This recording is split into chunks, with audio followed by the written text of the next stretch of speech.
On ne sait toujours pas quand, mais on sait où. C'est à Budapest que Vladimir Poutine rencontrera Donald Trump. Un lieu qui, en théorie, pourrait valoir au président russe recherché par la Cour pénale internationale d'être arrêté. Mais il peut compter sur le soutien de son allié, le président Orban. Un sujet de tension pour certains en Europe, et c'est loin d'être le seul. À partir du moment où il discuterait de sort de l'Ukraine, les Ukrainiens devraient être autour de la table.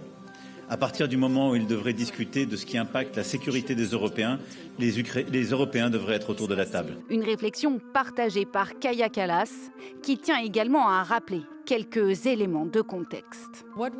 Ce que nous ne devons pas oublier, c'est que la Russie est l'agresseur et que l'Ukraine est la victime ici. Donc mettre la pression sur l'Ukraine en tant que victime n'est pas la bonne approche. Non seulement pour l'Ukraine, mais aussi pour la sécurité européenne et mondiale.